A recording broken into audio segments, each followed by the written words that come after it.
Good morning, welcome to learn English with Kiran. So ఈ రోజు word of the day చాలా అంటే చాలా ఈజీ. సో నేను ఒకసారి తెలుగులో చెప్పిన దాన్ని అక్కడికి వెళ్ళు అనడానికి ఏమంటామండి? హిందీలో అయితే ఉదర్ జావ్ అని చెప్పేసి అంటాం. ఓకే, ఇక్కడికి రా అనడానికి ఇది రాయి అంటాం.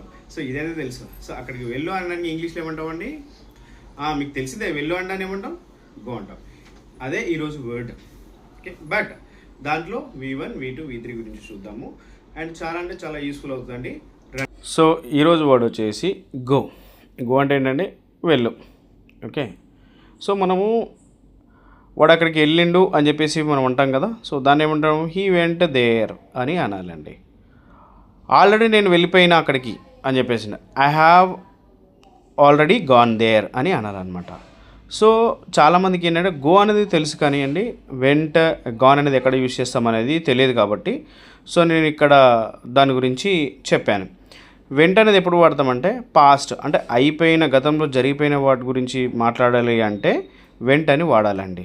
ఓకే, ఒక పని ఇప్పుడే అయిపోయింది అంటంలో ఏంటంటే ఎక్స్ప్రెస్ ఎలా చేస్తామని అంటే V3 అనేది వాడతాం. పాస్ట్ పార్టిసిపుల్ అని అంటారు. సో దాని అంత పెద్ద ఇప్పుడేం గుర్తుపెట్టుకోకండి.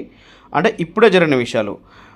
వాడు ఇప్పుడే వెళ్ళిపోయింది మీకోసం వెయిట్ చేసి అనడానికి just now he has gone అని మనం అనాలండి. సో అది నేను చెప్పదలుచుకుంది. సో ఈ వర్డ్ని దయచేసి మీరు వాడండి అండ్ యూస్ చేయండి, ప్రాక్టీస్ చేయండి. కనీసం ఒక 3 times అన్నా మీరు మాట్లాడండి. అద్దం ముందైనా మాట్లాడండి, లేదంటే మీకు నియర్ అండ్ డియర్ తెలిసిన వాళ్ళ దగ్గర అయినా మాట్లాడండి. అలా అయితేనే మనకి ప్రాక్టీస్ అవుతుంది, గుర్తుంటుంది అండి. సో ఇదండి ఈ రోజున. సో ఈవినింగ్ క్లాస్లో కలుద్దాం. Good day to you all.